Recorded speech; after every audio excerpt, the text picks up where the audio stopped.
after looking at the film from the Syracuse game, again, proud of our guys to overcome and play a great game. Syracuse has had a great year so far, very good team. Played some great games against Clemson, of course, and LSU and everybody else. They've had a great year. A very tough team to defend. Our defense did a really nice job in a lot of areas. Where we got to get better on both sides. I think the biggest disappointment for us on both sides is probably third down on our efficiency on offense and their efficiency on defense. Got to do a better job of getting off the field and staying on the field in that regard. But we competed very well in the game. Not always with, like I say, made mistakes. Again, still didn't play as well as we want to play, but kept playing and played the next play. Areas which we did, created big plays on offense and finished plays, got points. In that regard, Cam had some. We had some big passes. They hit one big early in the first drive. Made some good plays there. Got to learn to close out a little better on offense. Hopefully could have ran that football out and got a first down and ended that clock. But the defense held up. And they got some plays, but great effort by Derwood at the end of the game, which I didn't realize at the time. So he come over, he got a piece of that field goal and on the block right there. So it was a very good effort. Our guys played extremely hard, competed well. It's a great win. It's getting over a hump, and hopefully you can build on that. We better build on it quick because we play a great team this week. Play one of the top 4 teams in the country. Clemson's playing very well, come off a big win against North Carolina State, who we know is a very good team, played very well. We had a great game with also. So they've been in some battles all year, Clemson has. They seem to always be pulling them out, doing a great job. Dabo does a great job. The quarterback can run. Does a great job running the football big and physical. The receivers are fast. Good young backs. Defensively, their front's outstanding. Linebackers are big and physical. Secondary is athletic. So kicking game, they're always very good. So we need to learn from what we did, hopefully build some confidence. Again, ran the football well at times, created big plays on offense. I got to get better on third down, but we score points, move the football, had some long drives, had some short drives on, but getting big plays, you're going to do that. Defensively, again, handling that whole passing game and the quarterback run game. Had some plays on the quarterback late and just had guys in the hole and just missed it. And had guys there to do it and just got to play better there. But play a little smarter, play a little better. Some of those young guys getting experience, I think, will be critical in the games, and so they can continue to play better. But excited about the way they played and competed in the game, and it was a good win. Questions?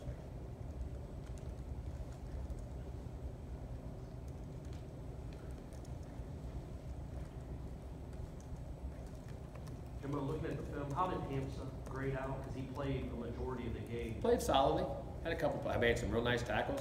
He missed a couple. He had a quarterback in the hole one time that should have been about a 4-yard loss. Became about a 20-yard gain, and he's right there to make the play. And took his eyes off and he's right there. But then he turns around and bats his long arms, defends balls.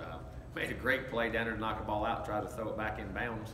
But that's all part of experience. You got to go back in there. There's some instincts there to be able to do that. At the same time, you say, why would you do that? But sometimes he's saying, well, I can throw it in there. I mean, there's some things just how to play in the situations. But very talented guy, very, very gifted guy, and is now learning our scheme and what goes on and how to play in the game. But very proud that he's a physical guy. Again, he does a great job on special teams. He's getting better and better. Going to be a heck of a player. And is that what DJ had there's no reason to try to return that ball there with that time in the Poor clock. decision. Is that the stuff where they play, they get that experience? I hope so. You can't really get in practice? Well, we're going to say you get it in practice and you do it, but say you go out there in the game and do it, and you want to go make plays, you got to play intelligently, and that was not a smart decision right there. And there's times you want to go do too much. That's what I say. And you want to do this, and you want to make the smart plays. If you make the smart right plays, your ability will take over, and hopefully experience you learn from it. That's what you find out. Now will they repeat those mistakes? You coached them in it before, but they went out and did them. Okay, you coach them in it again. You make sure they do it. Hope they don't repeat them. If they do, then you have to make adjustments. But at the same time, those guys shouldn't, and I think they're going to be outstanding players. Jimbo, for your freshmen, this week will be the first time they've really been in this type of atmosphere, this many people that are against them. How do you sort of prepare for that? No, you just go play. You block it out. Can't worry about it. And you have your crowd noise and all that, but you got to experience that too. You got to go through it.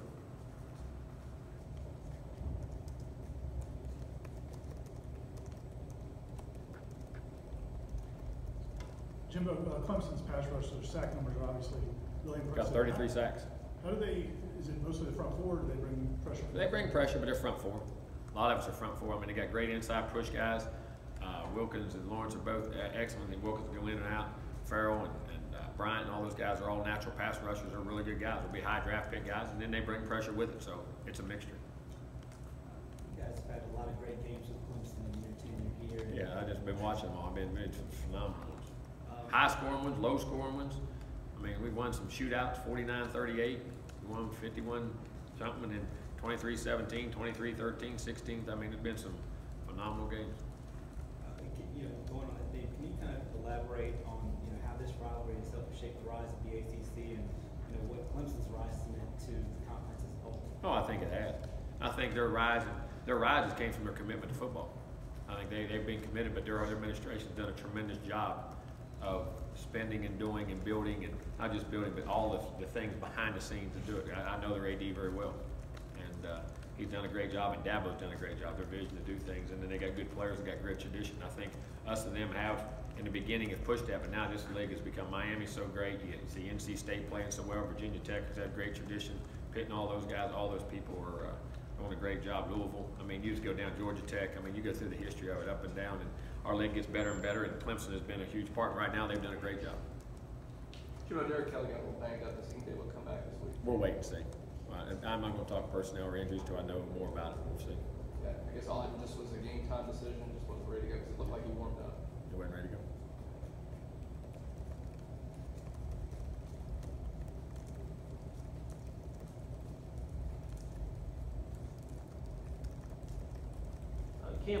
Cam was named ACC back of the week and ACC Freshman of the Week. Is he starting to I wouldn't say figure it out, because he's been good since he started playing, but can he become that special dynamic player? We'll see in time if he keeps working. I mean, there's still lots of things he has to work on. There's still a lot of little things in open field running and things that he can even still improve on. I know that sounds crazy, but there's a lot of little details in his game that as he learns what to do and how to do it, that we have to do better. But he's a dynamic player and has the ability to be a really good player. I mean, we'll find that would be determined by how hard he works and how much he keeps progressing and where he's at. But he can do some really good things.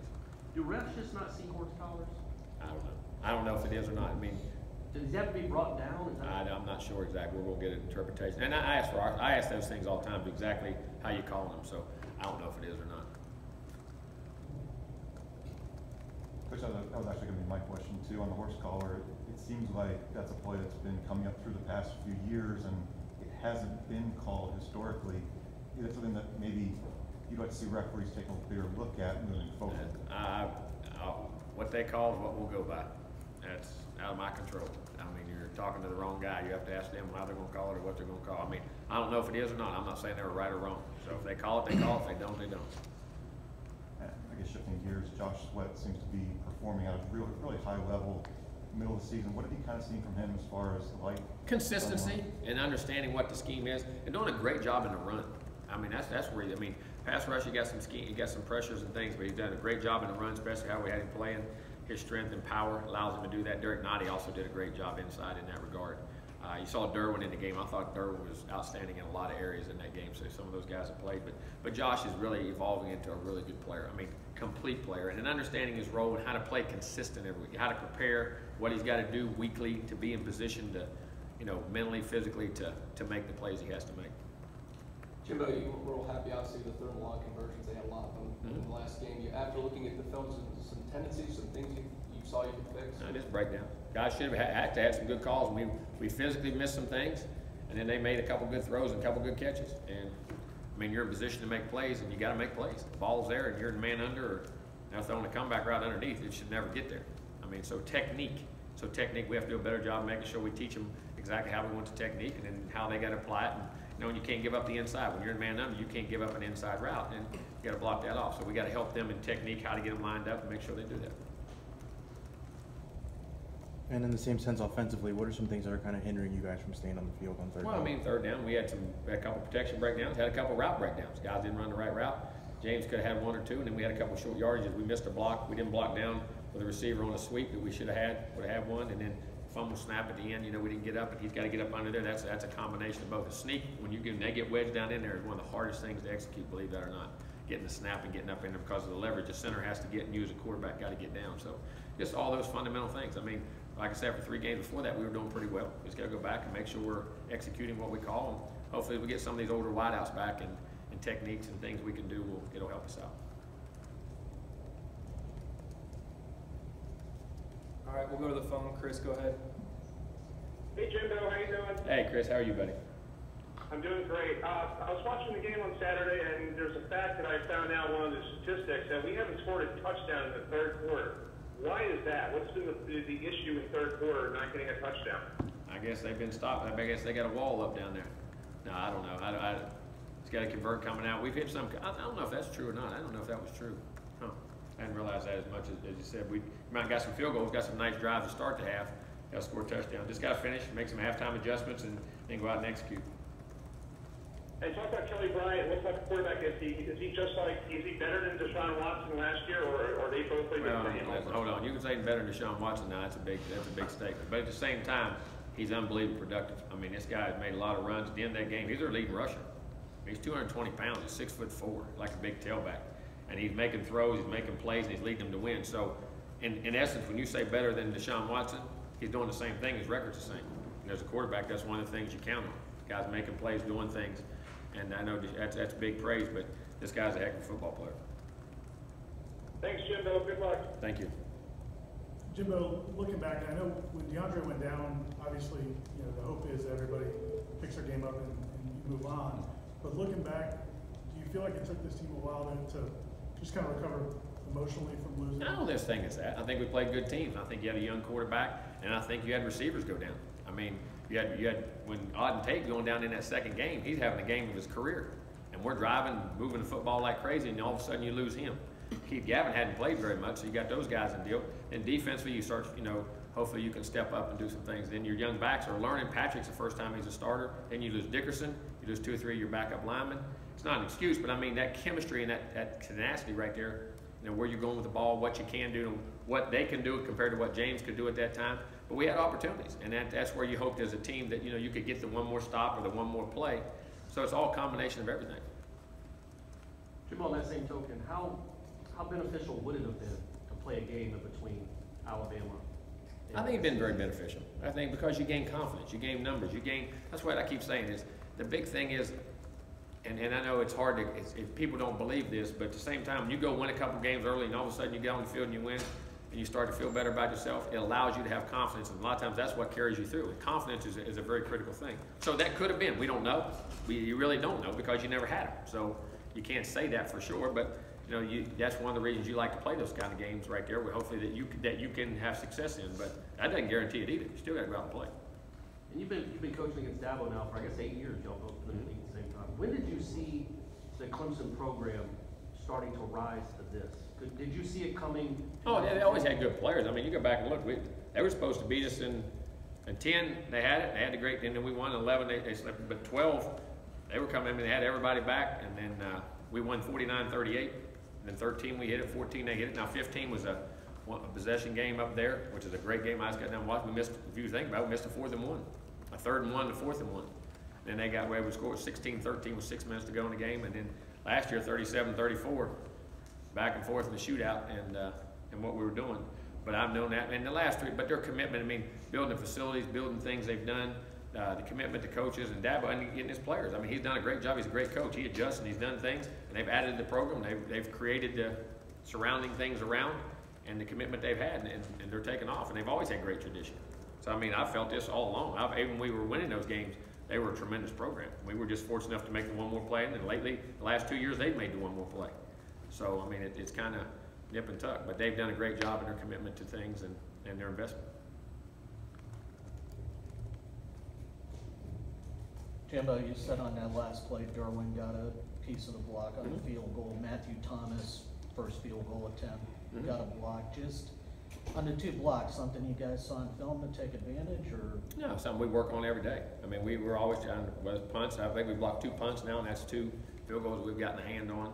So, I mean, that's something we work religiously on daily. And sometimes when those things come, you get them. Sometimes they don't. I mean, but you just got to keep practicing where we think we have the best opportunity. And that's something we're always committed to doing.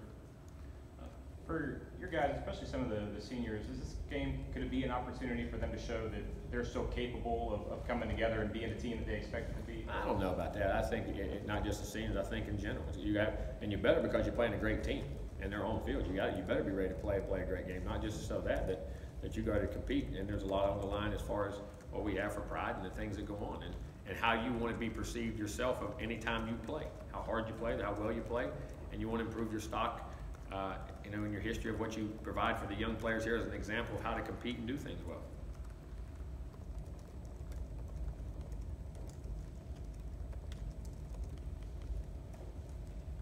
just got done facing Syracuse with Dino in his second year. Mark's doing a good job in his second year at Miami. Just in building a program, how important is that second year in terms of building stuff? I think they all are. I mean, and it's not just what the second year is, it's what your plan is, and then how they're implemented, and what the people give you the pieces to put in place. And it seems like they are. Their players are big, stronger. Like I say, think of the games they played this year. I mean, they've beaten Clemson. Miami was 20-19 with 3 minutes to go, and had 4 turnovers. They had 4 turnovers in that game. LSU was 28-26 or 26-24 with 2 or 3 minutes to go in the game at LSU. That game was at Miami, and the other was at their home place. I mean, they've played some great football. You look at how they play; they're a very good football team. Defensively, offensively, they've done a great job. And the scheme they have, the quarterback does a great job. They have 2 experienced wideouts, and Dino's a good football coach. So I mean, it is very important, not just your second year, but any year. But you keep seeing progression and things that you have to be successful. Just like when we had here, we needed indoor, we needed a dorm, we needed to be able to help recruiting. All those things made a big difference in your progression, but you can't ever stop. You got to keep pushing. I'm not saying that here. I'm saying anywhere in your program, what's the next step you got to take? And if you ever do, you're going to get passed up, and you got to keep growing. Jimbo, you guys have gone to Clemson a couple times with backup quarterbacks where maybe people might have expected you guys to have a tough time. You played really good games, had the lead. 35-30 and 23-13. It was 16-13. It was 16. And had the lead in that game. What's the key to the mentality to go into a situation like that? You got to be ready to compete. You understand who you're playing. They ain't gonna give you anything. You got to go earn everything, and you better have your sleeves rolled up. You better have your helmet buckled tight, and be ready to play. They're a great team, a great program. You're in the secret. You got to go play. Hopefully, play well and play intelligent.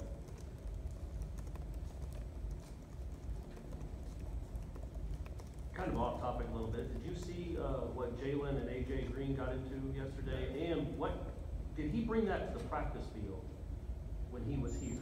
I didn't know. I don't know what happened. Oh, he got into a skirmish, and I guess AJ Green got fed up with him and slammed him to the ground and started punching him because he was so mad at him. Which I don't know if Jalen brought that out in people, but was he that kind of guy on the practice field? On practice every day. Every play to him was like intense, focused. The things I talk about, I love. I mean, every play he played, he would embarrass you if you didn't play well in practice. He would completely embarrass you. He didn't care if it was his buddy, he didn't care if it was his friend, he didn't care if it was anybody. He was in that mold with Telvin and Jameis and Joyner and those guys, Freeman, Wilder. I mean, those guys would embarrass you. If you didn't want to play, good. I'll beat your brains in that day. And he would embarrass you. I mean, he would play his tail off every day. Journey, I mean, all those guys did. And he had that same mentality every day. His competitive nature was crazy. Was he like that from day one, even From stepping day into one. that secondary with those guys? Yep. Because he knew he had to be. Yeah. They made him be. And then he already had that in him too. He was naturally that way. And maybe not to that degree, but with your young guys, do you see some of that in some of your young guys? Hopefully so. I mean, not to some of that extent. He was one of the most special ones probably I've ever had like that. But some other guys at other places. But you see some guys that are really like that that do a good job. But we'll see in time if it carries on. I mean, he was like that every day. Every day. Didn't matter. Every time you practiced, every drill you did, everything you did, those guys had an unbelievable just drive. Some guys have that, and some guys have good drive. I mean, he was in that upper 1%, in my opinion. Just said was there ever a time on the practice field where he really got under Kelvin or another player's? They were on the same team. Oh, yeah. And people got under his. Because he got it right back. Them guys on the other side didn't back up. There were guys on the other side did the same way. They got under each other's skin. I mean, those guys, that would happen daily. That stuff happened daily. Anything to trigger a fight? Yeah, all the time. They did it all the time. Not from him. I mean, other guys. I mean, them guys. You had alpha. They were a lot of alpha males in that group, and they went at it hard. Jimbo, a lot of the players after the game said that they respect the ball streak and they really want to keep it going, but they also understand they can't focus on that. What's the balance? How do you? That's your goal. I mean, but if you sit and dwell on the outcome of a game, like I say all the time, if you sit and dwell on the score, you forget to play the game. You got to play. You got to prepare. That can't be. You can't let that paralyze you. I mean, as I said, I said it's a burden you carry. It's part of why you want to come here. We've had great history. We've had great tradition. You've had great longevity. I mean, you've had great everything. And that's one of the reasons that attract you here. You win. We're successful. There's a way we do things. But you can't let that paralyze. You got to go play and do the things you got to do to be successful, and practice that way and understand that. Compete your tail off, and if you're not, go back and do it again, and not feel like, okay, if I didn't do that, should I walk away? I mean, you can't. And when you're in it like that as a player, or coach, anything else, that's what you have to do. And that's any game you play. I would say, don't look at the scoreboard. That sounds crazy. Well, no, play the next play. You understand the situation and that, but just concentrate on what you got to do. Not, I always say, do you ever hear Tiger Woods say, ask him what he was thinking about on that putt when what was it, the PGA? Had a bad leg and he made that putt. What were you thinking about? Thinking about taking my putter back, the line I had to hit, and had what speed I had to hit it. You wouldn't think, it meant, that wasn't on my mind. And people have a hard time fathoming that if you're not in it. If you think about that, that's the guys who fail. The guys who think about what they got to do at that particular time are the guys that succeed.